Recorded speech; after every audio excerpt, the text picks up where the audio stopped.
네, 화목한 큐티에 오신 여러분들 환영하고 축복합니다. 제가 이 시간 기도하고 오늘 모임 시작하도록 하겠습니다. 사랑이 많으신 하나님 아버지 감사합니다. 오늘도 이 시간 저희들을 이 자리로 불러주시고 주님의 말씀을 함께 나누고 묵상하게 하심을 감사드립니다. 이 시간 하나님께서 저희에게 하실 말씀이 무엇인지 우리가 바로 듣고 바로 분별하고 아멘으로 화답하며 나아가는 시간 될 수 있도록 주님 인도하여 주시옵소서. 이 시간 각자의 상황에 가장 알맞은 말씀을 주신 하나님을 기대합니다. 주님 이 시간 함께하여 주시옵소서. 감사드리며 예수님의 이름으로 기도하옵나이다. 아멘. 네, 오늘은 민수기 9장 15절부터 23절까지 말씀으로 우리가 함께 말씀을 나누도록 하겠습니다. 말씀을 나누기 앞서서 먼저 오늘도 우리의 각자의 하루를 돌아보면서 시작하도록 하겠습니다. 오늘 나에게 일어난 일들을 한번 쭉 돌아보면서 나의 외적 상황과 그 외적 상황으로 인해 내 마음은 어떠한지, 내 내면의 상태는 어떠한지 생각해보고 마지막으로 하나님과의 관계, 영적 상황은 어떠했는지를 우리가 한번 오늘 하루를 쭉 돌이켜보면서 정리해 보도록 하겠습니다. 오늘 이 시간에 나의 각자의 상황에 가장 알맞은 말씀을 주실 우리 하나님을 기대하는 마음으로 한번 우리의 상황을 정리해 보도록 하겠습니다.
네, 다 해보셨나요? 그럼 이제 오늘 말씀을 우리가 함께 읽도록 하겠습니다. 민수기 9장 15절부터 23절까지 말씀입니다. 성막을 세운 날에 구름이 성막 곧 증거의 성막을 덮었고 저녁이 되면 성막 위에 불 모양 같은 것이 나타나서 아침까지 이르렀으되 항상 그러하여 낮에는 구름이 그것을 덮었고 밤이면 불 모양이 있었는데 구름이 성막에서 떠오르는 때에는 이스라엘 자손이 곧 행진하였고 구름이 머무는 곳에 이스라엘 자손이 진을 쳤으니 이스라엘 자손이 여호와의 명령을 따라 행진하였고 여호와의 명령을 따라 진을 쳤으며 구름이 성막 위에 머무는 동안에는 그들이 진영에 머물렀고 구름이 성막 위에 머무는 날이 오랠 때에는 이스라엘 자손이 여호와의 명령을 지켜 행진하지 아니하였으며 혹시 구름이 성막 위에 머무는 날이 적을 때에도 그들이 다만 여호와의 명령을 따라 진영에 머물고 여호와의 명령을 따라 행진하였으며 혹시 구름이 저녁부터 아침까지 있다가 아침에 그 구름이 떠오를 때에는 그들이 행진하였고 구름이 밤낮 있다가 떠오르면 곧 행진하였으며 이틀이든지 한 달이든지 1년이든지 구름이 성막 위에 머물러 있을 동안에는 이스라엘 자손이 진영에 머물고 행진하지 아니하다가 떠오르면 행진하였으니 곧 그들이 여호와의 명령을 따라 진을 치며 여호와의 명령을 따라 행진하고 또 모세를 통하여 이르신 여호와의 명령을 따라 여호와의 직임을 지켰더라. 아멘. 네, 우리가 이제 말씀을 읽어보았는데 오늘 말씀이 무엇을 말하고 있는가 생각해 보면서 하나님의 말씀과 인간의 반응을 살펴보도록 하겠습니다. 오늘 본문을 우리가 다시 한번 읽어 나가면서 하나님이 나온 곳에는 동그라미, 사람이 나온 곳에는 세모 표시를 해보고 오늘은 추가로 여호와의 명령을 따라라는 문장이 몇 번 나오는지도 우리가 한번 다시 읽으면서 체크해 봤으면 좋겠습니다.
네, 그러면 이제 우리가 함께 말씀을 살펴보도록 하겠습니다.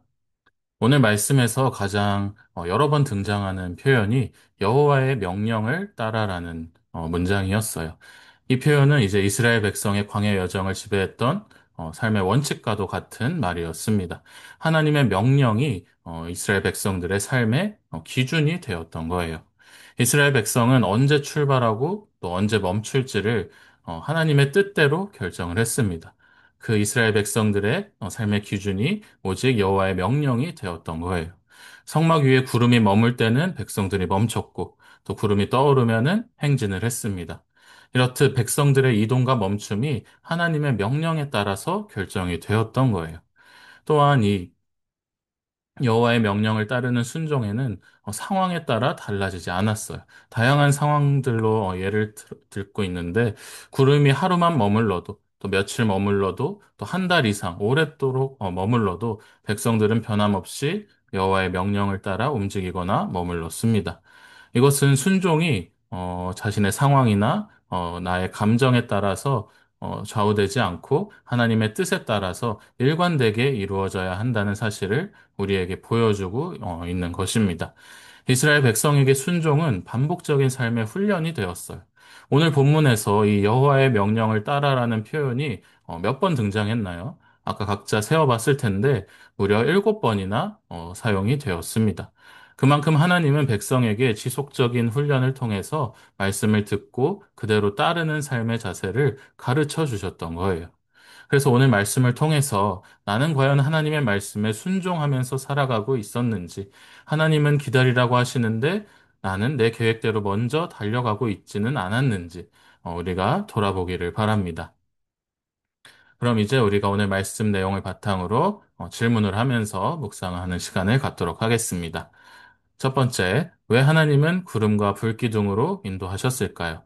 두 번째, 왜 하나님은 때로는 며칠, 때로는 몇 달씩 백성들을 머무르게 하셨을까요? 마지막, 왜 여호와의 명령에 따라 움직이게 하셨을까요? 이 질문을 가지고 시간을 드릴 테니까 각자 잠시 동안 생각하면서 묵상하는 시간을 갖도록 하겠습니다.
네, 이제 우리가 이 세 가지 질문을 함께 보도록 하겠습니다.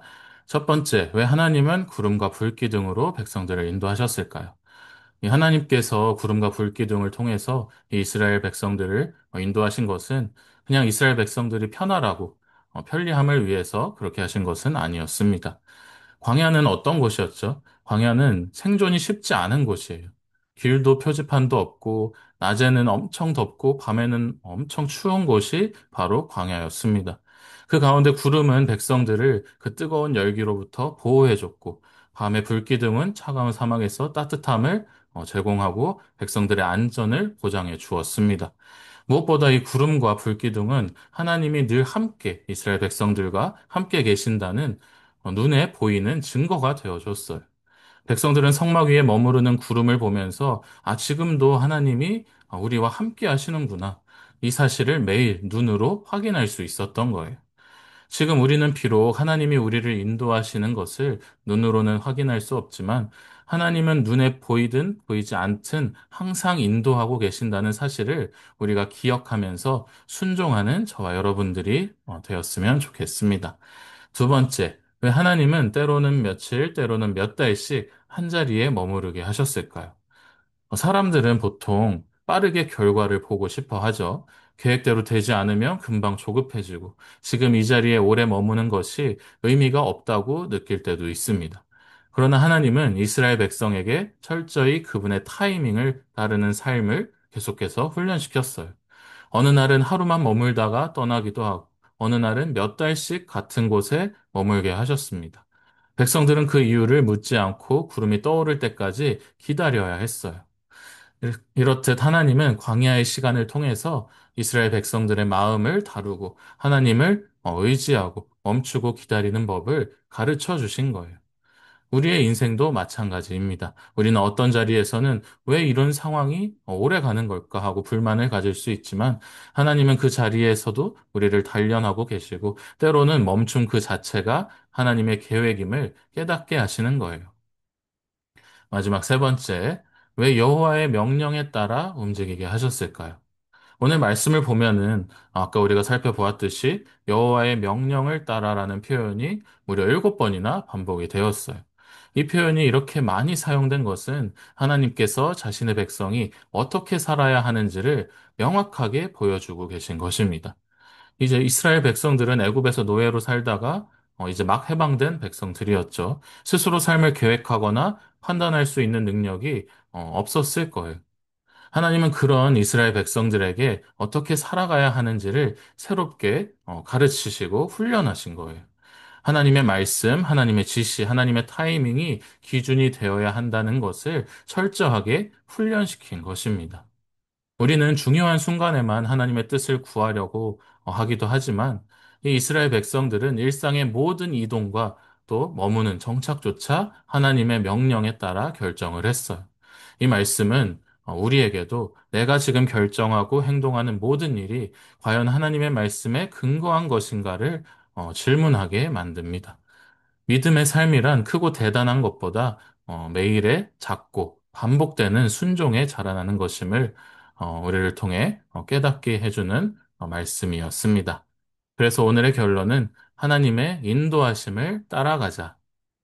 이스라엘 백성은 구름이 움직일 때 움직이고 머물 때 멈췄었죠. 자신의 생각과 계획보다 하나님의 뜻과 하나님의 타이밍을 신뢰하며 순종하는 삶을 살았어요. 그것이 광야에서도 흔들리지 않는 믿음의 본질이 되었습니다. 우리는 내가 원하는 것보다 하나님이 이끄시는 길을 따라가는 순종의 걸음이 되어야 합니다. 때로는 기다림이 필요하고 때로는 멈춰 있는 것이 답답하게 느껴질 수도 있지만 그 모든 과정 속에서도 하나님은 우리와 함께 하시고 가장 좋은 길로 인도하고 계십니다. 그 인도하심을 우리가 신뢰하면서 늘 하나님의 말씀에 순종하며 따라가는 저와 여러분들이 되기를 축복합니다. 자, 그럼 이제 마지막으로 오늘의 말씀을 우리의 삶 속에 적용하는 시간을 갖도록 하겠습니다. 오늘 말씀을 통해서 하나님께서 우리 각자에게 무엇을 말씀하셨는지, 또 나에게 원하는 것이 무엇인지 우리가 잘 생각해 보면서 적용해 보도록 하겠습니다.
제가 기도하고 마무리하도록 하겠습니다. 사랑의 하나님 아버지, 감사합니다. 오늘 말씀을 통해서 이스라엘 백성이 여호와의 명령을 따라서 살았던 모습을 우리가 묵상하였습니다. 하나님 아버지, 우리의 생각과 우리의 계획이 주님의 계획보다 앞서지 않게 하여 주시옵소서. 하나님의 말씀에 우리가 언제나 반응하면서 순종하는 삶을 살아갈 수 있도록 주님께서 인도하여 주시옵소서. 우리의 삶 속에서 구름 기둥과 불 기둥으로 인도하신 하나님을 우리가 언제나 의지하고 믿음으로 나아가게 하여 주시옵소서. 감사드리며 예수님의 이름으로 기도합나이다. 아멘. 네, 이제 우리 마지막으로 사진 찍고 마무리하도록 하겠습니다. 네, 화면을 켜주실 수 있는 분들은 화면을 한번 켜주시면 감사드리겠습니다.